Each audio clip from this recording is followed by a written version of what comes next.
In the recent warframe statistics, the data showed that 99% of the community don't use Banshee Prime. Well, I can't blame warframe players, as despite how broken this warframe's damage boosting ability is, Banshee is not seen by many as their go-to warframe in missions, since there are other warframes that can do decent damage and has good mobility. Also, the warframe is really squishy, and the best thing you can do back then was to combine Gloom and the Savage Silence trick to survive Steel Path levels. Even though the crowd control and lifesteal are good, Banshee can still get one-shot by Steel Path enemies. I'm just glad when the shield gating mechanic came, and it made the warframe better with the Gloom setup, but it's really now outdated, and there's a better option to survive with Banshee in Steel Path levels and enjoy the damage boost that allows you to hit 2 billion damage casually. Banshee is better after Kome and the 5 Fates update, as you now have the option to subsume the Omamori skill into the warframe and help her survive Steel Path and beyond levels. The subsumed ability is like a budget Mesmer skin that blocks incoming damage and grants you health or shield restore.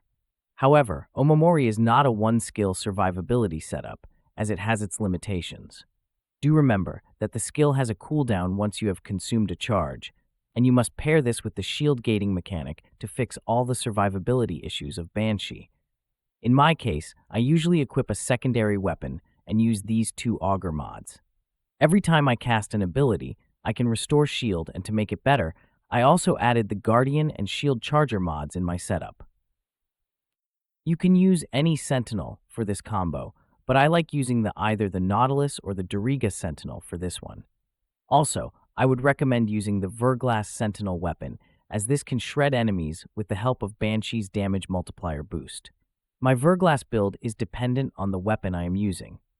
If I am using a pure melee slam build with my Incarnon Sancti Magistar, then this is the build I am using for my Verglass. But if I'm using guns, say I want to shred with my Incarnon Torrid, then I use a galvanized setup on my Verglass. The reason behind this is because galvanized mods somewhat works with Verglass, if also have these galvanized mods in your primary weapons. Okay, let me explain it. Galvanized scope doesn't work well with Verglass, since the Sentinel don't aim and can't activate the extra critical chance of the mod. Also, since the Sentinel weapon has low critical stats, it's not advisable to pursue such a build. On the other hand, both Galvanized Aptitude and Galvanized Chamber can work with the Verglass weapon. The trick to activate the extra direct damage and multi-shot bonuses of the Galvanized mods is to use your gun and proc the bonus. Once you have them active, your Sentinel's Verglass weapon can benefit from this, hence increasing your overall damage output. Also, the combination of magnetic, viral, and heat in your Sentinel is lethal for this weapon. Magnetic will allow it to strip all shield and damage the Eximus after their overguard is broken. Then, viral will increase the damage of Verglass on enemy health. Then, heat can stack fast with a high fire rate build, and this allows you to shred even those new Tech Rot special units in Steel Path levels. For my Banshee build, I use the Resonance and Sonic Fracture augments. The Resonance with this high-range build allows my Banshee to constantly spread the damage multiplier of her sonar ability. Then, I added the Sonic Fracture for the 100% armor strip. This works with the infested Oni in the Shrine Defense, by the way. The reason I have armor stripping is to make the damage of Verglass better. I am also using the Zenuric Focus for energy maintenance, and I already have shield stripping with my Sentinel's Verglass weapon. Finally, Blind Rage is not only for the purpose of increasing the damage multiplier of sonar, but it's also to get more shield from the augur mods I have in my secondary. Also, the Nara mods in this build are optional mods. I am using the Sancti Magistar to get 2 billion damage easy with this, but like I always said, it's not the only weapon that can deal 2 billion damage. I just use it because I like it, and you can use any decent weapons in the game to deal millions of damage with Banshee. Now, the rest of the video is just food for the algorithm, but if you want to support me or watch how constant I can hit 2 billion damage with this build, then go ahead and enjoy the rest of the video.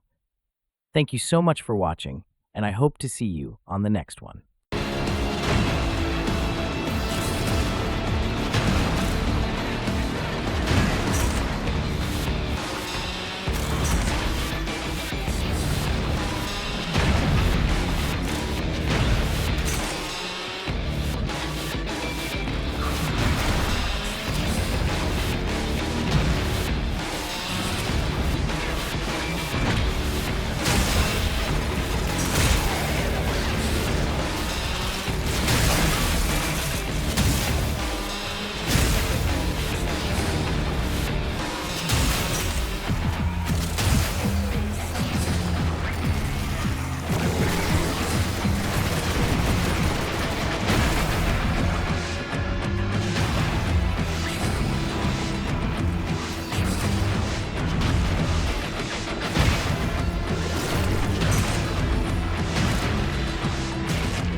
Status force coming up.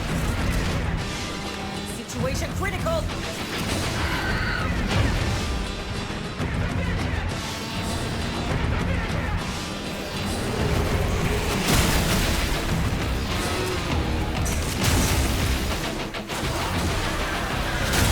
Now you get to do things the hard way.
Just house rebels coming out of the rot.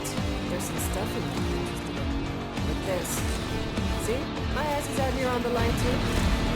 Okay, marking extraction. You can pull the ripcord whenever.